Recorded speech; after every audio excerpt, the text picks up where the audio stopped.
Hello, everybody, and welcome. Thank you, as always, for your wonderful introduction, Alex. You are truly a gentleman and a scholar, although clearly not a scholar of data or oil, because I don't know about you, but most of us don't actually use crude oil in our daily lives, right?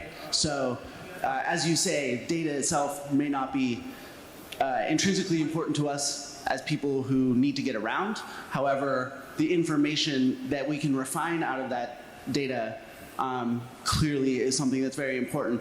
So I'm very glad that we have this panel of truly qualified experts who will be able to provide us with a wide variety of perspectives, since you each come from sort of a different perspective on this.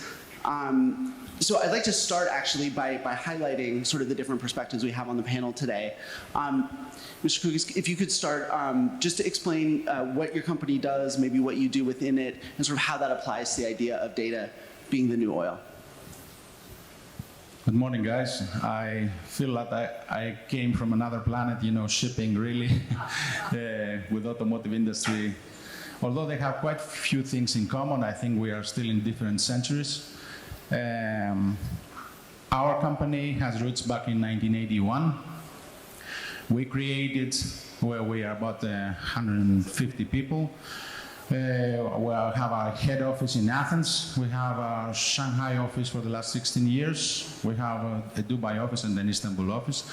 And we have our scouts in various countries. We have created a platform whereby we buy and sell ships mainly. We've done more than $8 billion worth of new buildings the last 15 years, mainly in China, but also Japan and Korea. We've done, we are doing about 100 S&P transactions, sell and purchase transactions on ships, on commercial ships, big tankers, bulk carriers, containers. And we have the role of recycling. We used to be the scrap guys back a few years ago. Now we made it more green, recycle, etc. So we are helping the industry to clean up itself. So we are doing more of our company is doing roughly about 10% of whatever needs to be recycled in shipping. We have been awarded by Lloyd's as Best Brokers of the Year twice, and we are nominated also this year. I would like, first of all, to thank the Smart Mobility Summit, and especially our friends in the dock, Hanan, Nir, Noah, and the rest of the team. I feel like I'm a little bit of an ambassador with regards to shipping. At least I have the honor and the privilege for this, since I don't see many of our guys here today. And I would like to share my thoughts, positive or negative, the way that I feel that they can be implemented, either from the new building perspective, since we've done a lot there. I'm a marine engineer and naval architect academically, and I've used this mainly on our line of business. Or tell you what idea may be already obsolete, or we don't like it to happen in shipping because we will become obsolete. You will hear all of it. Thank you. Thank you. Mr. Weisbrot, I mean, data is really everything that you do, right, at Autonomo?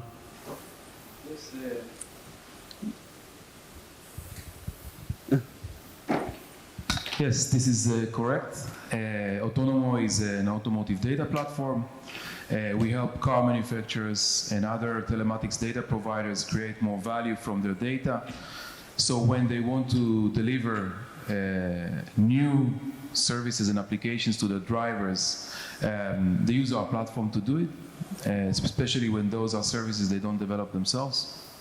But at the end of the day, when they want to generate more value from the data they're collecting from the cars, they come to us. And when applications and services that need telematics data to develop their business, they come to us as well. And that's where everybody meets. So if data is the new oil, you'd be like maybe a trading exchange. I mean, obviously, as Alex pointed out, I mean, he does have a point. It is an imperfect analogy, right? That data is the oil, but how would you put Autonomo sort of, what would you compare it to in terms of sort of an energy or oil? So 2 points on that. Similar panel in Stuttgart last week for Handelsblatt, someone compared the data to be the new milk because it has an expiry date. If you keep it for long enough, it's sour. If data is the new oil, we are the refinery. Okay, excellent. Well, we've got some questions about that, but before we do, please, if you could just explain what you do at Harman, and if you can possibly compare it to oil, that would be great. No pressure though. Okay, so hi. First of all, I'll introduce shortly Harman. Harman, first of all, is a tier 1 for the automotive OEMs. We are providing IVIs, TCU, digital cockpit, ADAS solution. This is one part of Harman. The second part of Harman, which I'm coming from, is the Harman Israel, that actually is built of 2 business units. Both of them are a result of 2 acquisitions of Harman in Israel. One of them is Redband, providing remote management, control, and update for the vehicle. And today we are also developing automotive cloud platforms, which is the relation to how the data is the new oil in the automotive market. And the second acquisition is TowerSec, that provide the cybersecurity for the automotive market. So first, OTA solution, over-the-air update for the vehicle, is one of the first services that actually use the connectivity of the vehicle, and I think start or pioneered collecting data, which is the first and most initial data is what is in the car, what is currently installed in the car. From there, once you have the connectivity, then the sky is the limit. And then you have some cloud platforms, some solution like Autonomo, that you can start collecting more types of data and start thinking what additional services and uses you can have over this data. Well, I want to get to that in a moment, but first I want to get a sense of sort of the size of the data that we're talking about, the amounts of data, specifically with cars, but maybe shipping would be an interesting contrast. Let's start with you, Ms. Cohen. Sort of where are we at in terms of the amount of data that cars are generating today, and sort of what is the projection, the trajectory of that look like going forward the next few years, potentially ending up at a fully autonomous vehicle? So today, many OEMs are collecting data.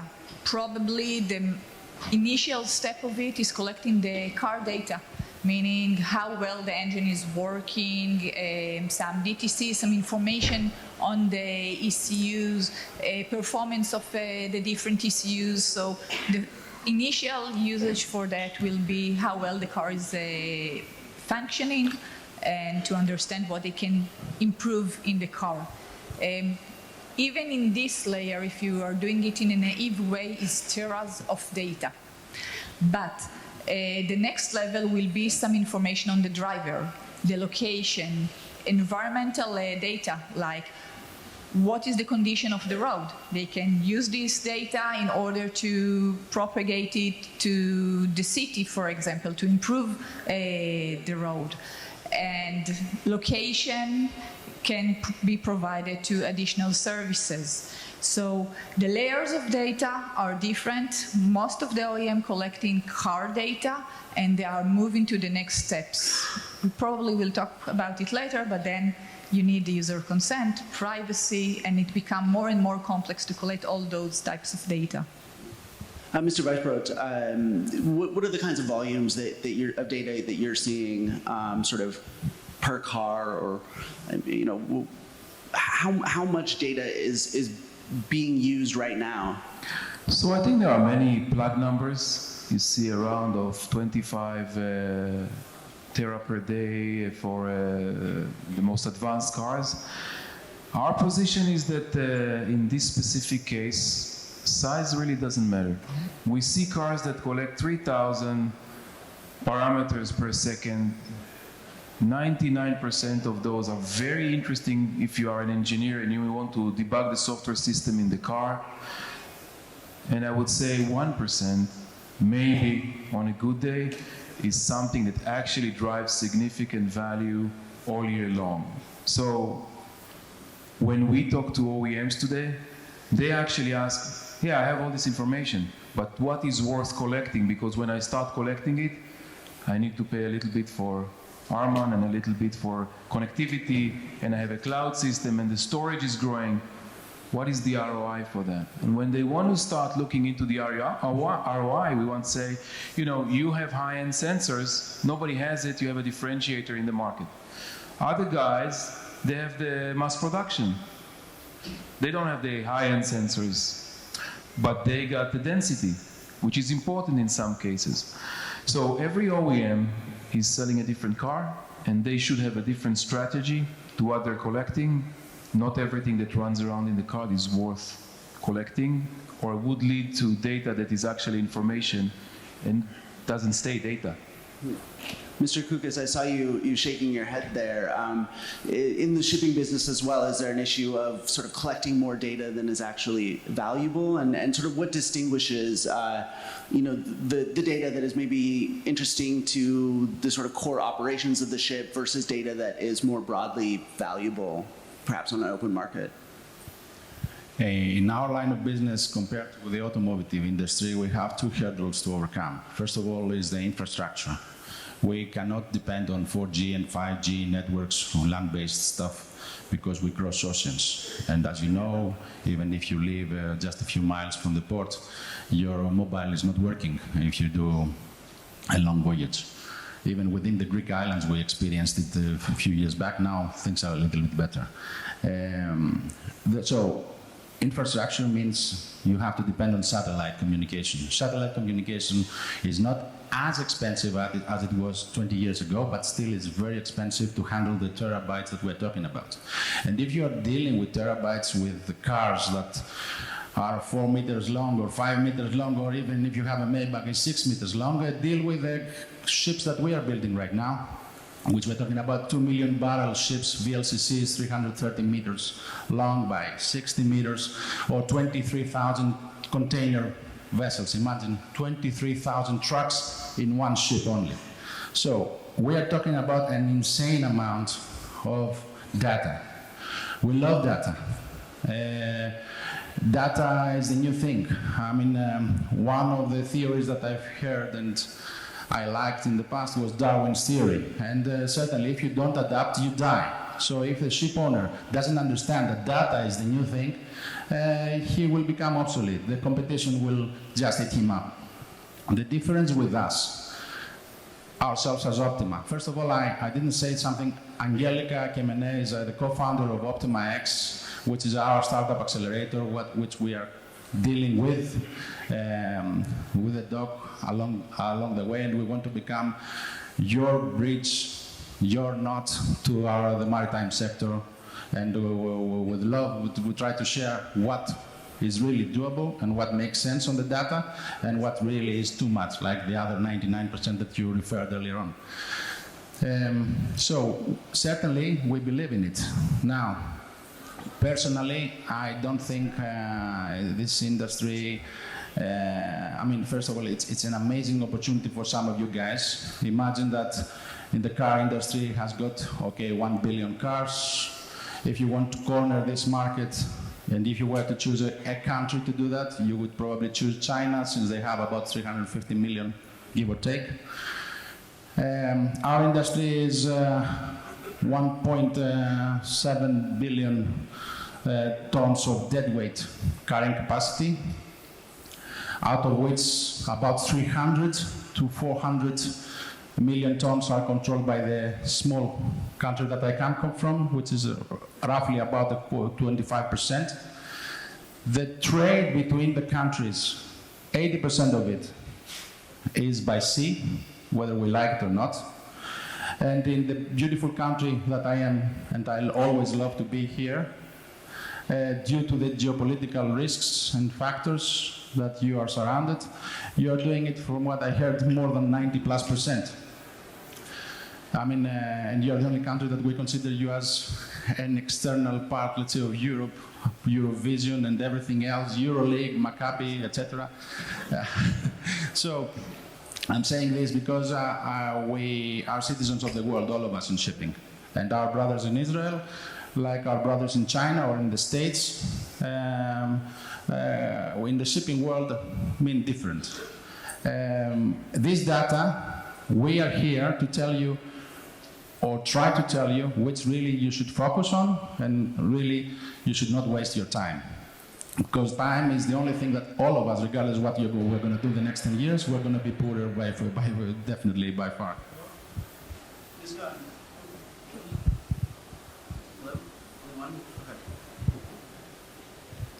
Ms. Cohen, you mentioned sort of the first layer being data coming, specific to the car, and I'm imagining that's going to be the source of most of that data that is not necessarily broadly valuable. That's really going to be valuable to the development of vehicles, to the engineers working at the company. As you move up from there to other kinds of data, you mentioned location data, but there's a variety of different things. Where do you see the most opportunity for Harman, and sort of how do you approach the value? Is that data also going to be go towards developing and refining new kinds of products, or is this something that you actually see a value in trying to market to maybe third parties or monetize in other ways? It would be nice if we can get some support from the sound guys. We're running out of microphones. Aloha.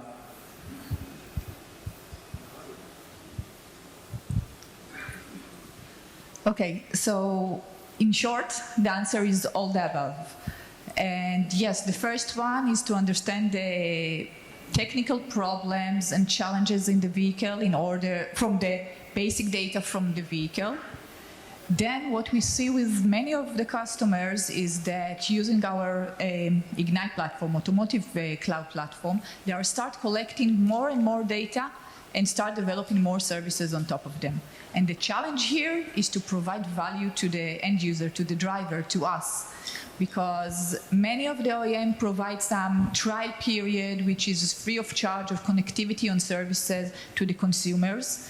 And currently, unfortunately, most of the consumers are not renewing the service. It means that we, as the industry, are not providing enough value with the services that we are providing. And we are providing very nice services. We are collecting the location, and we can define based on that some parental control and some geofencing in order to protect where your kids are driving.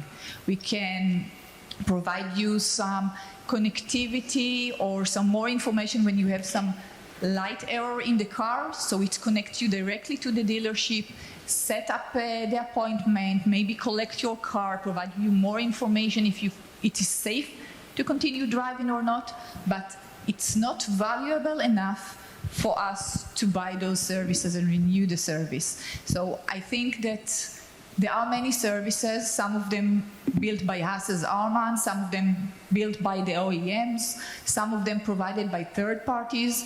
We know how to build very good integration between all of them and good user experience, which is important, but what is still missing is the magic. We are in kind of evolution, and once we will have the revolution and be able to do what I think Apple did with the smartphone to the car and provide more value, then it will justify the connectivity services and all of those data. And I think this is what we as the industry still need to figure out. Yeah, I think that's a really interesting and important point. And Mr. Vice President, I mean, you see all kinds of deals for data, going towards services. Where are you seeing the value, right now? First of all, do you agree that there isn't enough value being generated? And where where is the value being provided more, and where, does the improvement need to be? So we can start with that. I think we have total agreement. Currently, not enough services are provided to the driver that could justify consent. There's no consent, there's no data. It's very simple. You look at CCPA, you look at GDPR, that's it. So part of the reason why there's not enough value is because OEMs traditionally develop everything themselves. It's a walled garden of services, and whatever is not developed internally is usually not in the game. And part of the challenge and part of the journey that we're doing together with the OEM is opening up to the idea that the services would not necessarily come from internal development. There's much more chance that it would come externally. So yes, they would use the data that the OEM is collecting, but the service itself, the app itself, is going to be developed elsewhere. And part of the reason that it's so easy that way and so challenging when the OEMs develop everything is because there are a lot of localizations in interesting services. You look at parking. Parking is is very different. The apps are changing by region. If one app is very useful as a parking app here, it's not useful elsewhere. You cannot, as an OEM, sit somewhere in headquarters and understand what's good for every region. You need to let those applications play, see who is dominating the market, and keep on providing them with data. You look at on-demand services like fueling or cleaning or emergency charging, they change. And it couldn't be controlled from one direction. The one area where we see today that, it's obvious, third parties dominate the market is insurance. Car insurance is not offered by the car manufacturers because it's a different thing. It's very regional, it's very localized, and all the others advanced services that are coming through in the pipeline are coming from the same flavor, not necessarily from the maintenance services or the guarantee or the warranty you get with the car that goes all the way from headquarters to every region. The other services could not survive if they're kind of controlled centrally. They have to be out there. Yeah, it's unfortunate we don't have anyone here from to represent sort of the OEM perspective on this, because it does seem what you're talking about is kind of what we've seen with the smartphone, right? I mean, smartphones themselves are amazing pieces of hardware, but what really differentiates them is the ability to open up to independent third-party developers. However, and Ms. Cohen, I'd like to get your thoughts on this. With automobiles, you have lots of safety critical systems. You also have sensitive location data for customers. There are some concerns, rightly with opening that data up. What does it what needs to happen to sort of create, if not an automotive app store, sort of some kind of equivalent? How do you leverage third-party developers to get the kind of ecosystem that Mr. Vice was talking about? What needs to be done? So first of all, OEMs are going in the direction of app store, service store, or something in this sense in the vehicle. If you look at the vehicles that's going to be on the road in 2 years or something like that, many of them are going to have some app store to download and install new services. I think that some of the OEM understand that they cannot develop all of it, so they are trying to build some programs to third-party developers to develop more services. They are opening a platform that third-party developers can provide additional application and services, and they will be certified by the OEM before they are being uploaded to the OEM App Store. So there are more regulation over there. They must fit to the different template in the vehicle to address all the regulations, safety restriction, and more, so no accident will happen, and we are in this direction. But from the other end, if you did a comparison to the mobile market, I think the OEMs saw what happened to the device manufacturers, and they are afraid from this direction because otherwise they will just go with Google or with Apple and take all the ecosystem, user experience, and us as consumers who are already using this ecosystem and pass it to the car, but they are afraid to lose the control because we are talking here on the data. At the end of the day, they want to provide us a good user experience, good services, and to gain the data, or more correctly, the information we are generating over there. If they will move it to Google, they might lose it. Yeah. I want to just do a quick jump ball. I want anybody who feels like they really have an answer to this to just jump in, because this is something that I've really been wondering about, and that is, a lot of what you do hear about sort of the opportunities for monetizing vehicle data is location data based. But I struggle to understand sometimes why the car is so important to that when you have ubiquitous smartphones that are constantly generating location-based data. Why does the car need to generate location-based data? I would love to jump, but Jump. okay, two. Just imagine that you download an insurance application, and the insurance application is activated whenever you drive, and it's giving you a score, and the score is defining your rating and your discount. Okay? I don't want to talk about myself, but imagine a guy that's driving behavior is not exactly classic. Like Alex Roy, perhaps? I don't want to name names. And they're taking some kind of behavioral, let's say, pay how you drive kind of policy. And according to their behavior, they're actually paying more rather than getting a discount. And let's say, what prevents them from giving their grandmother up for a few days to drive and kind of settle the score? Nothing. If you want to know the odometer in the car, it's not in the phone. If you do anything that has to do with the health of the car, it's not in the phone. If you want to look into the media system, it's not in the phone. If you want to compare in and out temperature, it's not in the phone. Air purity, it's not in the phone. So yeah, the phone is a mobility tracker of GPS only. I'm not saying GPS is not interesting, but I have my doubts about phone GPS when it's in the car. So it's not the same. Yeah, I think that's a very good answer. Mr. Kukas, I want to turn to sort of the hardware that is enabling data collection, and specifically in the shipping world.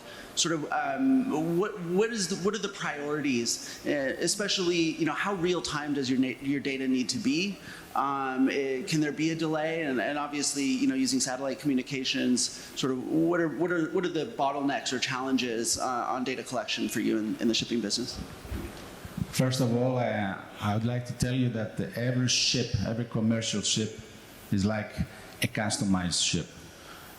Apart from our friends in Japan who tried to make some classic models and they didn't have the buyers or owners interfere at all during construction, ships built in China and Korea are customized 100%, which means that you have to actually choose what engine you're going to have, what generators, what navigational equipment, blah, blah, blah, whatever. I mean, it's a huge maker's list for a ship, as you can imagine. So first of all, the hardware, I strongly believe that you have to convince and you have to attack from the birth of the ship. The retrofitting hardware on ships is not a good idea. First of all, because it's extremely difficult. Secondly, every moment counts. I mean, you cannot have a ship in a lay-by berth because you guys have to do that because every day costs $10,000, $20,000, $30,000 depending what kind of ship we're talking about per day. Whereas when you have let's say 12, 18 months construction, you can certainly handle installing properly your sensors and then the cabling and then everything else that needs for the apparatuses to be operative. Now, we have to have an absolutely prompt response. First of all, whether it's a matter of safety on the ship, quality of the cargo, passage on some narrow straits in the planet or whatever, we have to have immediate action.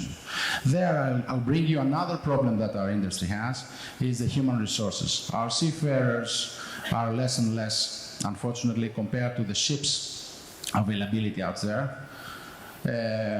And unfortunately, although my country just came from a very bad crisis, imagine that although we're a shipping nation, the younger generations didn't want to go to this very hard task of becoming seafarers, and they prefer to stay unemployed at shore. You need to have the right people, the right caliber, to understand, collect, and analyze and act on the spot with the ships. Now, if you're telling me that probably then that means that the synthesis of the crew will change, very difficult to bring you guys on board. It's a very tough job, you know, staying away for 4 to 6 months from your families. If you're telling me that the guys from Philippines and Ukraine or India or any other parts of the world to know how to use these things, I cannot tell you no, it's impossible, but it's not a walk in the park for sure. So this is one major thing. The other thing is, of course, that the head office, the management, has to be aware of it. I mean, there has to be a senior master and commander back at the head office, overseeing operations of the ships, and who will be able to analyze and pinpoint and even call up the shift on the ship, which is going to be a yellow card football-wise, that they haven't paid attention to XYZ data. It's extremely important to know where to tackle with the hardware and how to make use afterwards. Since you are not familiar with our industry so much, Rolls-Royce has made 2-3 years ago a very scary video that you can have it in YouTube, which shows the autonomous ship of the future. And it's like Star Trek or something like this. For me, it was really mind-blowing in a way, but I had the shakes, because that means that thousands of friends of mine will become obsolete if this happens. But we are going to be going to this direction for sure. I believe that's not going to be my generation that's going to see it. My children, most probably, yes.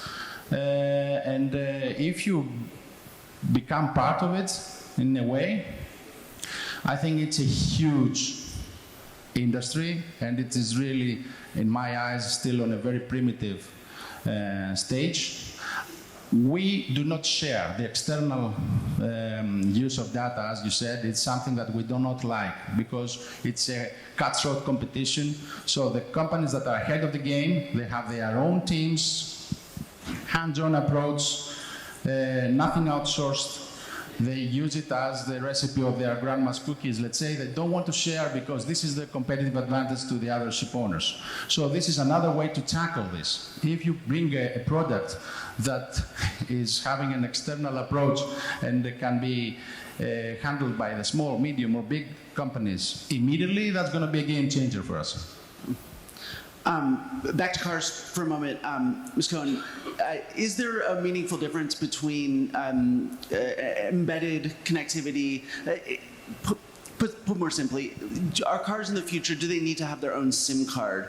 Or is using the smartphone as sort of a gateway to the cloud also a viable option? And sort of what are the differences between those two approaches? Actually, I'm not sure there are too much difference on that. First of all, from analysts, we know that by 2020, it's tomorrow almost, 95% of the new cars will be connected. So connectivity is not about the SIM inside the car. The main question will be who is going to pay for the connectivity. As I mentioned before, for the first year, the OEMs usually are paying for the connectivity. In some cases, they keep paying for it, but only for the maintenance, like over-the-air updates, collecting car data, as we said at the beginning, which is the initial stage of collecting data because it's for their use. But if you want more services, if you want to consume content, podcast, location data, traffic data, etc., the driver should pay for it. And then we are coming back to providing value to the drivers so they can use it. If you talk about your mobile phone or tethering in some areas, regions, it is possible. In some regions, it's not possible, and then they need to pay for the connectivity inside the car. Yeah. And Mr. White, oh. Just to comment on that, I tend to disagree. There is a very basic difference between connecting a car through the driver's phone and having a SIM in the car. you look at some of the use cases. It's not different for collecting data or even for updating software. It's different for services and applications.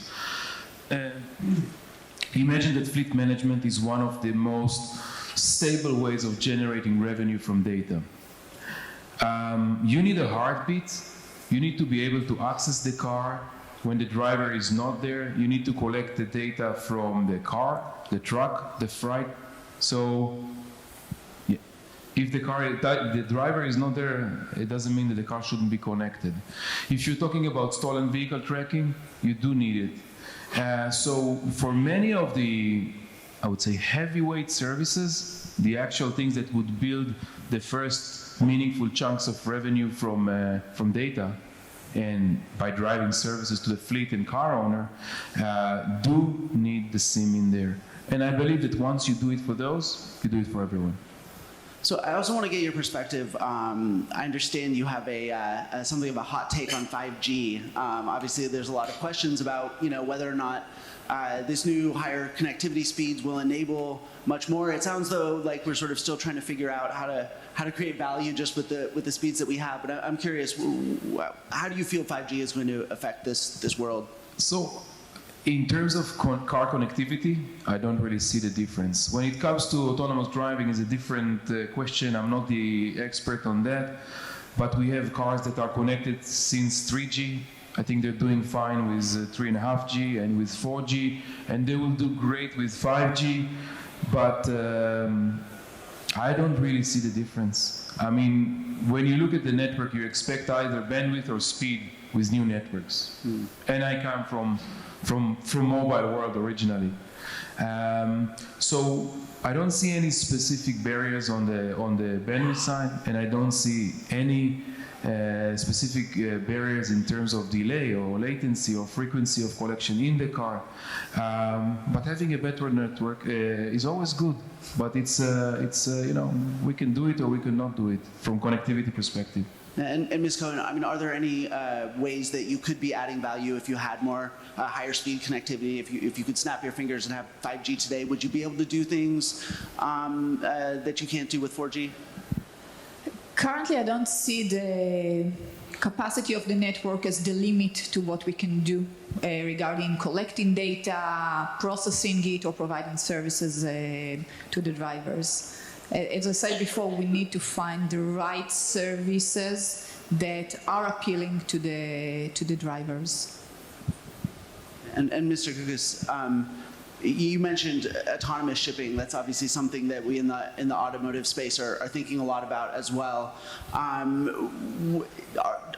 Do you need to be making changes today in the shipping business to prepare for that future, particularly when it comes to managing data? That's why we are here for, first of all, because as I said, if we don't adapt to this environment, we will just vanish.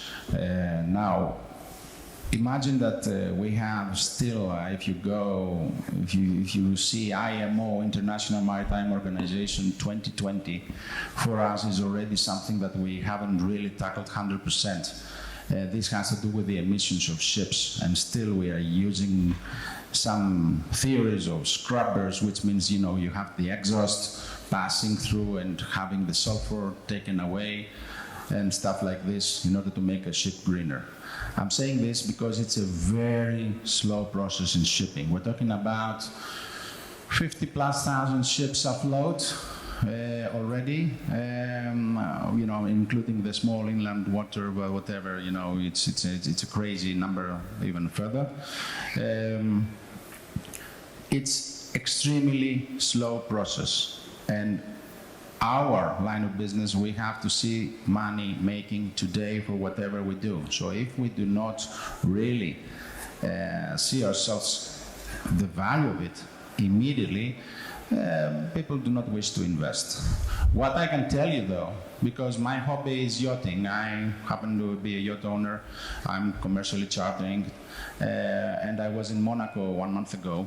Exactly 1 month ago in the Monaco Yacht Show. This is a nice industry to penetrate and have some of your ideas, because money is nothing there. They don't care. I mean, you see, I was in the Bay of Monaco and I saw, I don't know, 10, 15 billion, floating in front of me, worth of ships. And just I want to finish that you can penetrate this market with your ideas, because you're going to have funding much easier, and then it can apply to ours. Thank you. Well, we've run out of time. Thank you all so much for your fascinating and diverse perspectives on this topic. You managed to make data is the new oil an interesting and valuable conversation in spite of the doubts of Mr. Roy. We all heard you. We all heard you, Alex. Data is not information. Remember this, my friends. That was a wonderful panel. Thank you so much, everyone. Thank you.